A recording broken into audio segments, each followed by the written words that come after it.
Repairing ছিল, এটা ডব্লিউএসআরডি থেকে হয়েছে। হ্যাঁ, আগে পিএমজিওএস বলতো, পিএমজিওএস তো টাকা বন্ধ করে সেন্ট্রাল গভর্নমেন্ট বন্ধ করে দিয়েছে। তো এখন এসআরডি থেকে রাস্তা আমাদের দিদি মানবিক চিফ মিনিস্টার মমতা দিদি এখন টাকা দিচ্ছে। তারপরে আমাদের এর সঙ্গে আরেকটা প্যাকেজ হয়েছে গুতি অঞ্চলে, দুটা একসঙ্গে প্যাকেজ হয়েছে। আরও রাস্তা আমরা ইনোগ্রেশন করব রিপেয়ারিংয়ের, যেরকম অনেক আমরা রাস্তা বোর্ডগুলো পাঠিয়েছিলাম ইয়েতে ডব্লিউএসআরডিতে, ওগুলো আমাদের টেন্ডারের প্রসেসে আছে। এর আগে আমরা আরও 2-4টা ইনোগ্রেশন করেছি। তারপরে আমাদের মানবিক চিফ মিনিস্টার এই যে এনআরজিএসের টাকা বন্ধ করে দিয়েছে, এনআরজিএস টাকা যেদিন থেকে বন্ধ করেছে সেদিন থেকে আমাদের মানবিক চিফ মিনিস্টার পথশ্রী চালু করে দিয়েছে। সেই জন্য পথশ্রীতে আমরা আমাদের গোয়ালপুরে 26টা রাস্তা, আমরা আমাদের গোয়ালপুর ব্লক থেকে 9টা, আর এসআরডি থেকে আছে, এগ্রো থেকে আছে, জেলা পরিষদ থেকে 3টা আছে, সব নিয়ে 26টা রাস্তা আছে।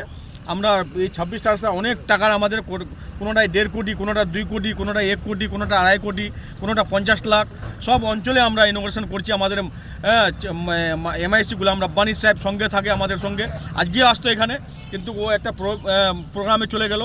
চেনপুরে উদ্বোধন ছিল আজকে, পথশ্রী একটা, ওখানে উদ্বোধন করে উনি একটা প্রোগ্রামে গেল, আমাকে এখানে পাঠালো।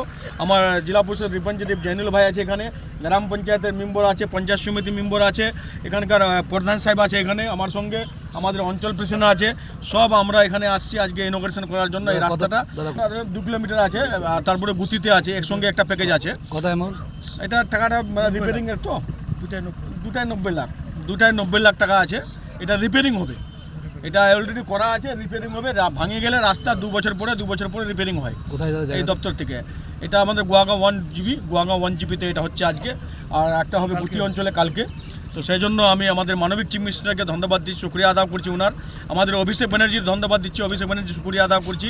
আমাদের এমআইসি গুলাম রাব্বানি সাহেবের শুক্রিয়া আদাব করছি আমরা, কি আজ আমরা রিপেয়ারিংও করতে পেরেছি আর নতুন রাস্তা আমরা করছি। আমরা সেই জন্য এরকম গভর্নমেন্ট আমরা খুঁজে পাবো না। আর একটা গভর্নমেন্ট দিল্লিতে আছে, আজকে এসআইআর নিয়ে লোক বিরক্ত হয়ে গেছে। আমি গিয়েছিলাম পরশুদিন ব্লকে, একটা লোক টোটোতে গেছে, বেচারা মনে হার্ট অ্যাটাক করে যাবে। ওকে আমি বুঝালাম কি আপনাকে টেনশন নেওয়ার দরকার নাই, আমরা হিয়ারিং টেবিলগুলোতে গেলাম, কিন্তু কারোর নাম বাদ না যায়। এরকম দেশে আমরা প্রধানমন্ত্রী দেখেনি, দেশে আমরা এরকম ইলেকশনের কমিশনার দেখেনি আমরা, কি এইভাবে লোককে হ্যারাসমেন্ট করবে। লোক ভোট দিচ্ছে কেন? লোক শান্তি রাখার জন্য। হিন্দুস্তান আমাদের শান্তি কেরম থাকবে, ভারত আমার কেরম শান্তি থাকবে, এটার জন্য। আর এখানে আসে আমাদের গৃহমন্ত্রী অমিত শাহজি আসে পশ্চিমবাংলায়, কি বলছে যে এপ্রিল মাসে আমরা এই পাওয়ারে আসবো পশ্চিমবাংলায়। পাওয়ারে তো আসবে না, ওনাদেরকে আরও 0তে আউট করে দেবে পশ্চিমবাংলার লোক। আগে পেয়েছিল 77টা, এবার 50-এর নিচে চলে আসবে। আমাদের মানবিক চিফ মিনিস্টার আছে, সেই জন্য 250 সিট নিয়ে আবার চিফ মিনিস্টার হবে।